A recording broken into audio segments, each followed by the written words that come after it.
अरदास भी जब सुनी जाती है, जब सच्चे मन से ही करते हो, मन के अंदर शक्ति है। प्रभु ने ऐसा विधान रचा है कि सब कुछ बनाने के बाद में इंसान को में ही बंद करके इंसान को ही ताला लगा के चाबी भी इंसान को दे रखी है। इस शरीर को, ये हमारा सबसे बड़ा सेवक है। आप सभी को राधा स्वामी। हम भगवान के सामने विनती करते हैं, प्रार्थना करते हैं, अरदास करते हैं कि भगवान हमारी अरदास सुने और हमारी जितनी मनोकामना है सब पूर्ण हो। लेकिन काफ़ी बार हमारी अरदास सुनी नहीं जाती। तो चलिए, जो आज का सत्संग का विषय है उसमें महाराज जी ने बताया कि परमात्मा हमारी अरदास, हमारी प्रार्थना, हमारी विनती कब सुनते हैं और उन्हें कब पूर्ण करते हैं। तो कृपया आप सत्संग में आखिर तक बने रहिए और पुण्य के भागी अवश्य बनिए। राधा स्वामी। अरदास भी जब सुनी जाती है, जब सच्चे मन से ही करते हो, मन के अंदर शक्ति है। प्रभु ने ऐसा विधान रचा है कि सब कुछ बनाने के बाद में इंसान को में ही बंद करके इंसान को ही ताला लगा के चाबी भी इंसान को दे रखी है। इस शरीर को, ये हमारा सबसे बड़ा सेवक है। शरीर की तंदुरुस्ती को रखना, इनको अच्छी तरह से खान पान सफाई से रखना और इसको अच्छे गुणों से सुसज्जित नहीं करते तो हमें ये क्या देगा। प्रथम भक्ति शरीर की करनी है। शरीर से बढ़ के हमारा अच्छा सेवक कोई नहीं है। अगर तुम रोगी हो गए, इसको ठीक तरह से खान पान नहीं दिया, टाइम पर इसको ज़रूरत की चीज़ें नहीं दी, तो शरीर बर्बाद हो जाएगा, खराब हो जाएगा। बुरी आदतों में पड़ के कितने लोगों के जीवन कितने दिन चले हैं। जिन्होंने इस जीवन को, शरीर को ठीक रखा, उनसे सेवा लेते रहे, कितनी लंबी लंबी जीवन उन्होंने जिए। जीने का कारण क्या था कि उन्होंने इस सेवक की सेवा को लेने के लिए इसकी खुद की सेवा की, और इसके अंदर ही सारी शक्तियां समाई हुई हैं। ये तो चलो और पुरानी बात होगी। सच्ची अरदास और प्रेम की और कहानी सुना दूं मैं। नानक साहब की कुल में ही छठे गुरु हरगोबिंद साहब हुए हैं, और उससे पहले पांचवें गुरु की बादशाही में भाई त्रिलोका सिंह गजनी के बादशाह की सुरक्षा की पार्टी में था। गजनी के बादशाह थे, वो राजा उस टाइम में रखते थे सुरक्षा के लिए अपनी गश्त 10-20 आदमी। तो उसमें सरदार जी थे त्रिलोका सिंह। तो उस जमाने में तलवार रखते थे, बंदूकें तो बहुत कम बाद में आई हैं, लेकिन वो तलवार रखते थे। और उसने एक बार शिकार करने के लिए जंगल में गया तो उसने एक हिरणी को मारा। तो हिरणी के गर्भ से 2 बच्चे थे बेचारे, वो भी मर गए। अब इंसान के दिल में दोनों चीज हैं, पाप कर्म भी इसी में बसते हैं, धर्म भी है, पुण्य भी है। दया जब इसके प्रकट होती है तो क्या किस घटना से हो जाए।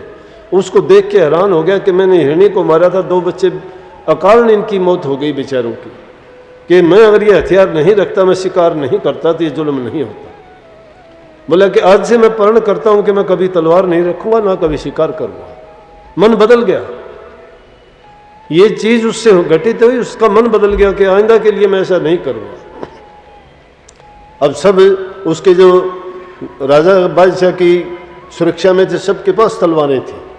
सब उनको खाली टाइम होता चमकाते थे, सफाई करते थे। लेकिन त्रिलोका एकांत में जाके करता था, उसने वो तलवार रखनी छोड़ दी। एक हत्था जो जड़वा रखा था और उसके अंदर काठ की तलवार रखता था। किसी ने शिकायत कर दी कि बादशाह आप सुरक्षित नहीं हो, ये भाई त्रिलोका जो है ये तलवार काठ की रखता है। बादशाह ने जब ये बात सुनी तो बहाने से कह दिया, एक दिन सब उनसे कहने लगे जितने सुरक्षाकर्मी हैं कल को अपने हथियारों की चेकिंग करवाना। अब भाई त्रिलोका को मुश्किल हो गई कि ये तो कोई न कोई बात ऐसी होगी, लेकिन जब इंसान पर मुसीबत आती है ना, फिर ये याद करता है अपने इष्ट को, गुरु को, प्रभु को, नाम को।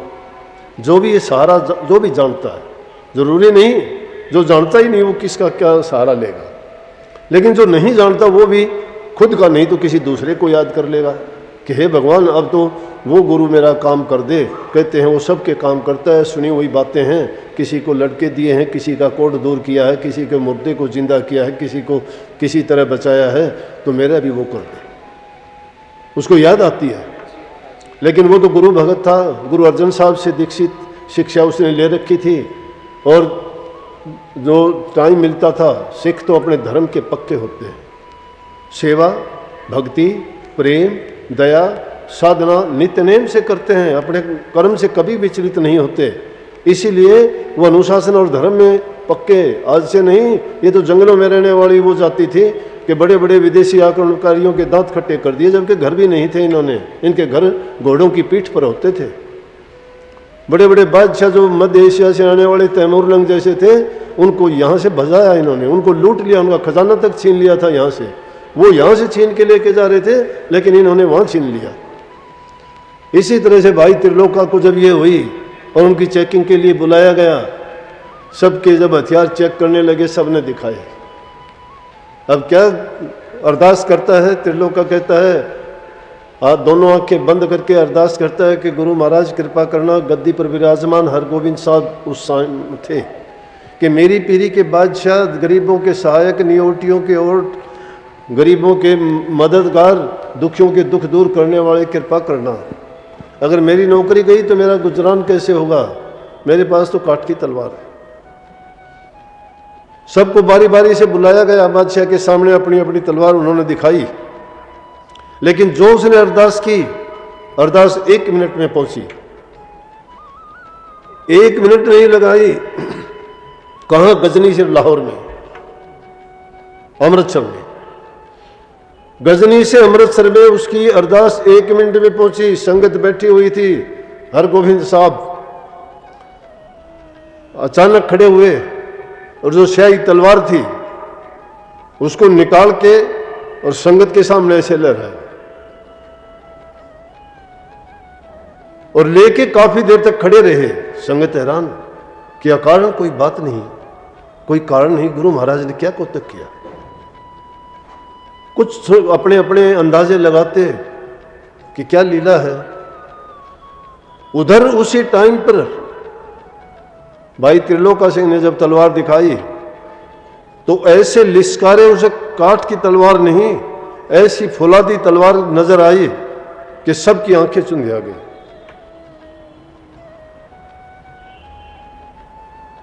और गजनी के बादशाह ने उसको कहा कि इतना अच्छा तलवार रखने के लिए तुझे मैं इनाम देता हूं, और उनको सबसे मुख्य सुरक्षा कर्मी बना दिया।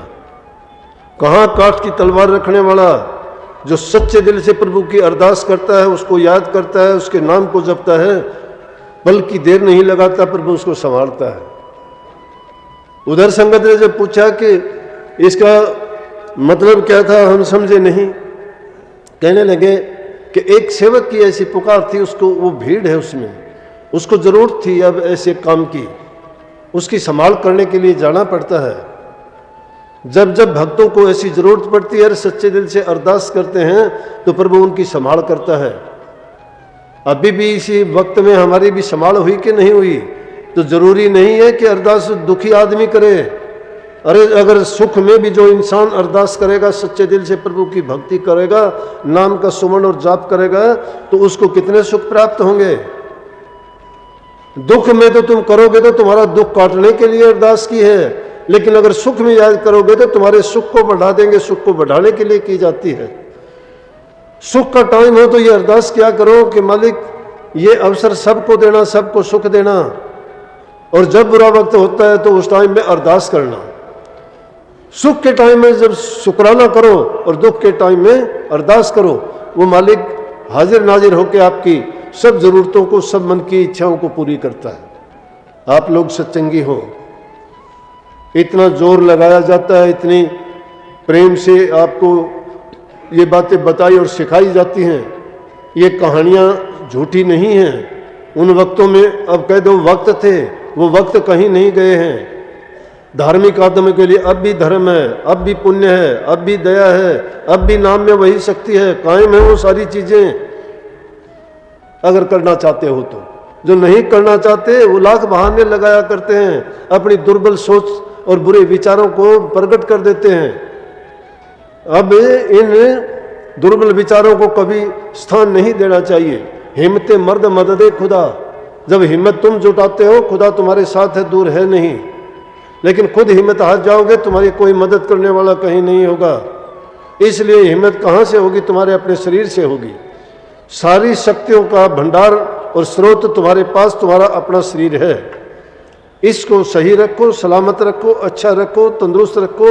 इसको अच्छे खान पान से, इसको टाइम के अनुसार जो चीज़ की ज़रूरत होती है, समय पर सोना, समय पर उठना, समय पर खाना, सफाई का करना, और जितनी इसको भूख प्यास है उन चीज़ों को पर्याप्त रूप में इसको देके तंदुरुस्त और स्वस्थ रखोगे तो ये तुम्हारी पूर्ण रूप से सेवा करता चलेगा। और जब ये स्वस्थ होगा तो इसमें मन भी स्वस्थ होगा। दूसरा नंबर मन का होता है। उस मन की तंदुरुस्ती हमेशा नाम से हुआ करती है। एकांत में बैठ के उस नाम को स्वस्थ और तंदुरुस्त बनाने के लिए नाम का सिमरण किया करो, ध्यान किया करो, एकाग्रचित होके प्रभु में, गुरु में, जो तुम्हारा इष्ट है, जिससे तुम्हें दीक्षा, शिक्षा, उपदेश मिला है, उनको याद करके अपने मन को उनमें ठहरा दो। और जब उनमें ठहराते हो दूसरी किसी चीज को प्रवेश ना करने दो। उनके लिए पूरा दिन, पूरा समय सोचते हो, करते हो और उनमें रचे पचे रहते हो, लेकिन कुछ समय जो उनके लिए लगाते हो वो उन्हीं के लिए समय दो। और उसी के समय देने के कारण तुम्हारा मन ताकतवर होगा, शक्तिशाली होगा, ये शुभ कर्मों में लगेगा, क्योंकि प्रभु के नाम का ये गुण है। अगर इसको खाली छोड़ा, ऊट पटांग विचार इसमें लेके आए, दुनियादारी की चीज़ों के बारे में उलझते रहे, वो उलझता ही चला जाएगा, फंसाता ही चले जाएगा, भाग जाएगा, बाहर निकाल लेगा, आपको भी निकाल लेगा। इसलिए दूसरा नंबर उसका है। लेकिन तीसरा चीज़ की जो तुम्हें शक्ति देने की जरूरत है वो तुम्हारी रूह और आत्मा है, जिसको तुम रूहानी दौलत शक्ति कहते हो। उस रूहानियत के लिए शरीर की तंदुरुस्ती और मन की तंदुरुस्ती दोनों की आवश्यकता है। संसार के पदार्थों की ओर कितने भी भागते रहोगे, वो पदार्थों में सुख होता तो सब लोग कह के जाते, वो कह उन चीज़ों का किसी ने भी आज तक किसी ग्रंथ में, पंथ में, महात्मा ने, संत ने, फकीर ने ये कहा कि तुम धन जोड़ के जाना, ये किसी ने कहा कि तुम इन चीज़ों का संग्रह करके जाना, वो तुम्हें सुख देंगे, तुम्हें बचा लेंगे, परलोक में बचा लेंगे, तुम्हारे कर्मों को ठीक कर दे। कोई कुछ नहीं करता, तुम्हारे कर्म तुम ही ठीक करोगे। उनको ठीक करने का एक ही तरीका है, वो है नाम का सुमरण करना और ध्यान करना। उसी नाम की महिमा मैंने इस शब्द में गाई भी थी और बताई थी। उस नाम में क्या क्या गुण है और उस नाम का गुण जो स्वयं प्रभु ने गा सके, उसका महत्ता और उन गुणों का बखान हम क्या करेंगे। उसके नाम में कितने कितने गुण हैं, उनका अनंत अपार है, कोई पार ही नहीं है। राम नाम के लेत हिर होत पाप का नाश, जो चिंगारी आग की पड़त पुरानी घास। जिस प्रकार से कहा कि छोटी सी चिंगारी लाखों मन ढेर लकड़ियों को खाक बना देती है जला के, उसी प्रकार से छिन मात्र के लिए भी प्रभु के नाम में एकाग्रचित होकर अगर उसका सुमरण किया जाता है तो आपके जन्म जन्मांतरों के कोटि जन्मों के जो पाप का ढेर, पाप के अंबार लगे हुए हैं, उनको जला के ढेर कर देंगे और आपको उनसे मुक्त करके सदा के लिए उस प्रभु के चरणों में वास और ठहराव देंगे, जिसके कारण तुम्हारा जीवन सफल हो जाएगा और दुनिया से आने जाने का ये सिलसिला, जन्म मरण का रोग खत्म हो जाएगा। गुरु महाराज का ये उपदेश है, उनकी शिक्षा है, मेरी तरफ से कुछ नहीं है। ये गुरु महाराज का दिया हुआ जीवन है। मैं मानता हूँ मेरा जीवन मेरे गुरु का दिया हुआ जितना मेरा था वो मैंने जी चुका था, लेकिन जिस दिन से गुरु की शरण में आया था ये जीवन गुरु का था। गुरु ने सब कुछ दिया, सब कुछ कर दिया और सब कुछ दिखा दिया। अगर तुम देखना चाहते हो तो तुम भी देख लोगे, लेकिन तुम अगर देखना चाहते हो तो इतना तप करना, त्याग करना और साधना करना अगर तुम सीख जाओगे, तुम भी इसी जीवन में सब कुछ पा जाओगे और सब ये खेल समझ में आ जाएगा। जीवत समझो, जीवत बुझो और जीवत मुक्ति निवासा, मोह मुक्ति बताओ गुरुआ झूठा दे विश्वासा। जीते जी अगर तुम्हारी समझ में ये नहीं आया कि तुमने क्या पा लिया, क्या कर लिया, तो मैं कहता हूँ सब मिथ्या है।